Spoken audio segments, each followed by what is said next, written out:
Oh yes, my people, welcome back to African Colonization and Biafran Stories TV. In this video, we are going to explain to you the untold story concerning the Igbos in Nigeria, because there are so many stories rolling around and so many things. There are many people that did not understand and that did not know the ethnic group, the nation called Igbo. So Igbo is a nation. Igbo is a people in Nigeria, in West African, and if you come to West African, they are in Nigeria, and in Nigeria they are the east part of Nigeria. So, and these Igbo people, they are a very great people that knows more about trade, income, and politics also. So, in this video, you are going to learn a lot concerning the Igbo heritage and the untold story concerning the Igbos. There are many things that they will not tell you in the school and they will not teach you in the school.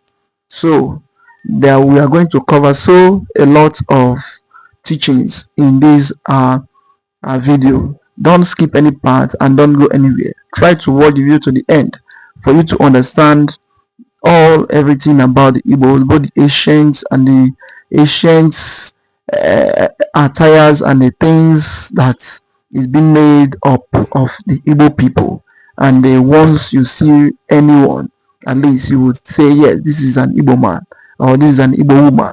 So that is what it is. As you are about to watch, if you like, subscribe and share the video to go around the world for others to see the good and to see the beauty of the Igbos in the world. What if everything you thought you knew about ancient African civilizations was wrong? Forget the pyramids for a moment, because deep within the heart of West Africa lies a story of kings, queens, and a spiritual empire so powerful it shaped a continent. Yet its true legacy remains largely untold, until now.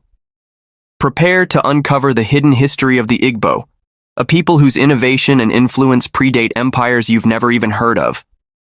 Stick around, because by the end of this video, you'll see a side of Africa you were never taught in school. They faced slavery, colonialism, and a war that threatened to wipe them from the face of the earth. Yet, from the ashes of destruction, they rose again, stronger and more vibrant than ever. This isn't just a history lesson. It's a testament to the human spirit, a story of ingenuity, unwavering community, and an unbreakable will to survive. Get ready to witness the incredible journey of the Igbo people, a narrative of resilience that will inspire you and challenge everything you thought you knew about triumph over adversity. You won't want to miss a single moment. Imagine a society with no kings, no centralized government, yet it thrived for centuries. A people who mastered complex democratic systems, forged intricate bronze artistry, and developed sophisticated trading networks long before the modern world caught up. This is the story of the Igbo, a truly revolutionary civilization whose unique approach to governance and innovation continues to astound historians today. Join us as we dive deep into the fascinating world of the Igbo, a culture so distinct and ahead of its time, it will completely reframe your understanding of ancient societies. Forget everything you thought you knew about African history. The Igbo are about to blow your mind. Before the pyramids were mapped, before Europe knew Africa's name, there thrived a civilization with its own kings, merchants, philosophers, and warriors hidden in the forests of West Africa. Who are the Igbo? And why has their story been buried until now? From ancient democratic republics and mystic traditions to colonial resistance and global influence, this isn't just history, it's a story of resilience, ingenuity, and identity that still shapes millions today. If you thought you knew African history, think again, subscribe, because this is just the beginning. The Hidden Legacy, History of the Igbo People. Long before Nigeria existed, deep in the heart of West Africa, a people carved out a civilization defined by wisdom, trade, and spiritual depth. The Igbo, one of Africa's largest ethnic groups, built societies without kings, governed by councils, elders, and secret societies. They believed in balance, ancestry, and the unseen. from ancient origins to colonial upheaval, from civil war to global diaspora. This is the untold story of a people whose history is as complex as it is inspiring. Who are the Igbo? Where did they come from? And why does their story matter more now than ever? The Igbo Story, a journey through time. Subscribe and follow the series. In the heart of West Africa lies a story rarely told in classrooms. A story passed through generations, carried in names, symbols, and soil. The Igbo people, one of Africa's most influential and resilient ethnic groups, trace their roots back thousands of years. Yet, their history remains one of the most misunderstood. Long before colonization, before borders, the Igbo developed complex societies, without kings, without empires, governed by councils, guided by ancestors, and bound by a deep sense of community and cosmology. But how did such a society thrive without centralized rule?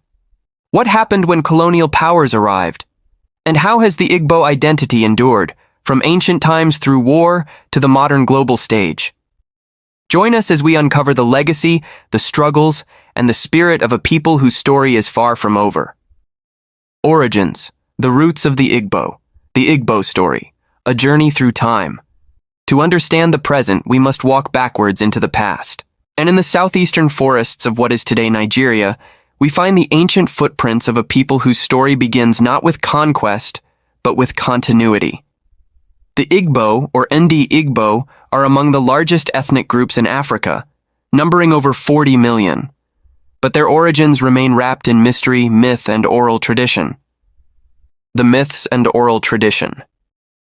Igbo cosmology tells of Chukwu, the supreme being, who created the universe and sent down humans to inhabit Allah, the earth.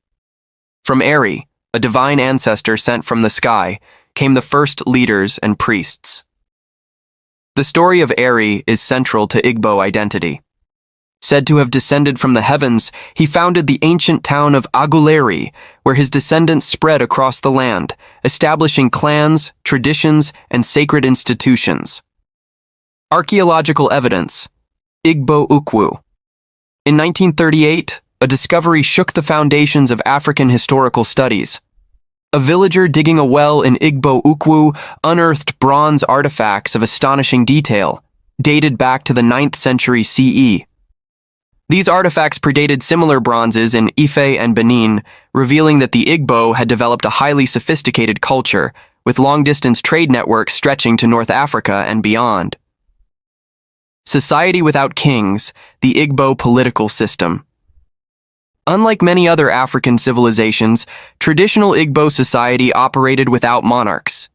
Instead, governance was communal, decentralized, and participatory. Decisions were made by councils of elders, age grades, and spiritual authorities.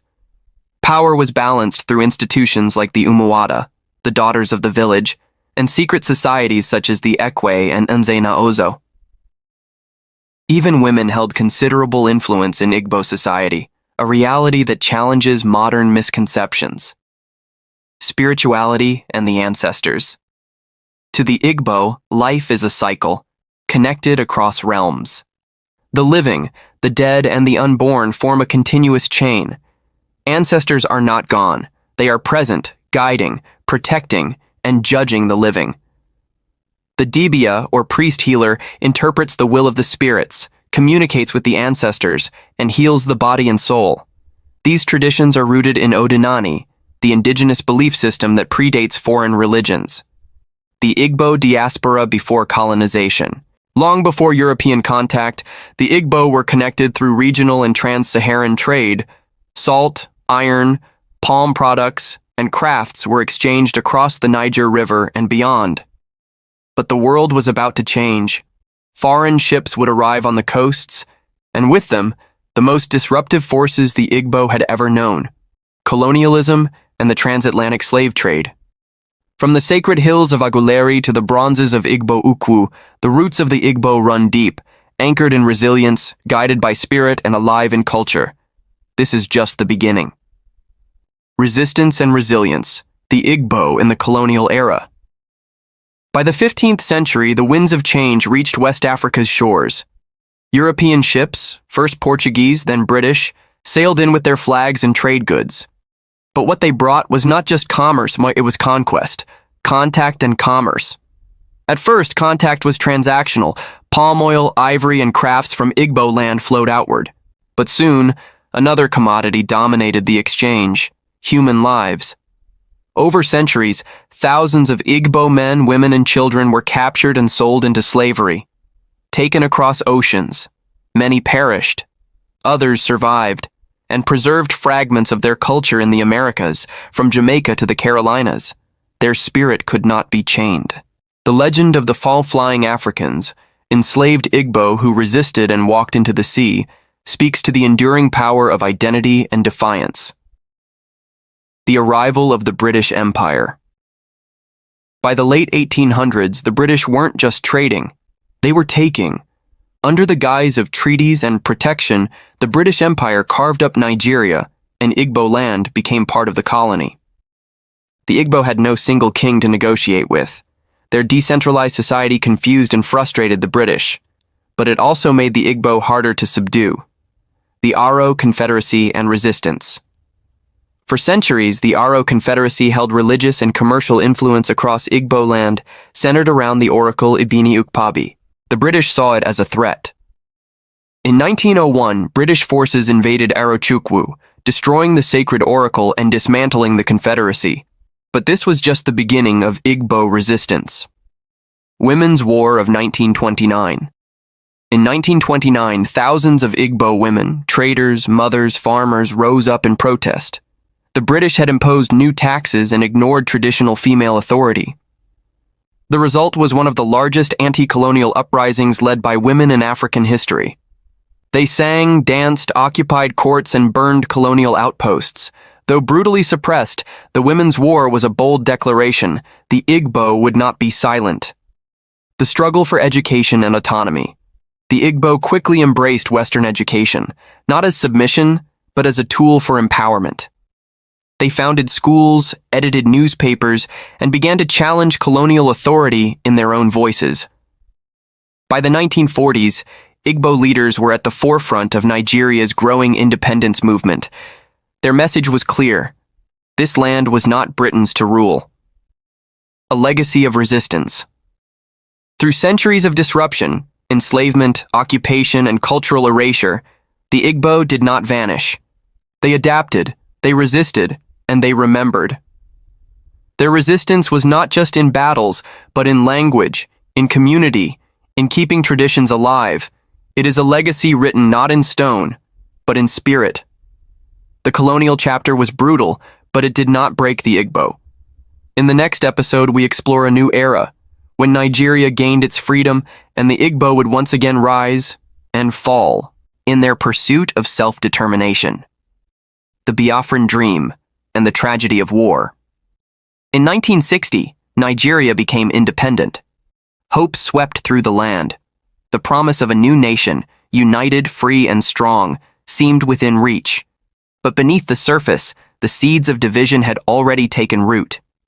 Among the three major ethnic groups, the Hausa Fulani in the north, Yoruba in the west, and Igbo in the east, tensions simmered.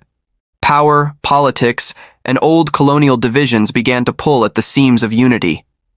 The 1966 coups and ethnic violence. In January 1966, a group of young army officers staged Nigeria's first coup.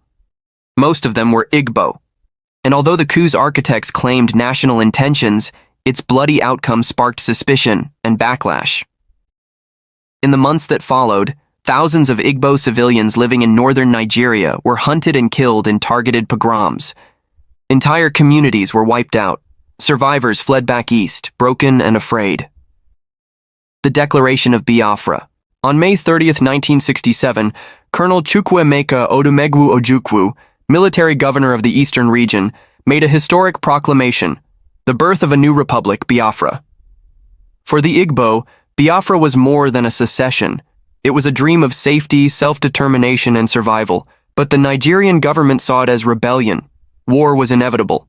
The Nigerian Civil War, 1967-1970. What followed was one of the bloodiest civil wars in African history.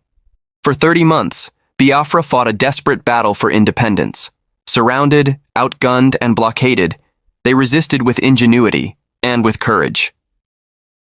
Biafra built its own weapons, its own radio station, and kept hope alive in the face of overwhelming odds, but it came at a terrible cost. The humanitarian crisis. Famine swept across Biafra. The blockade choked off food and medicine. Over 1 million civilians, many of them children, died from starvation. For the first time, the world watched a humanitarian crisis unfold on television. Biafra became a global symbol of suffering, but aid alone could not stop the war.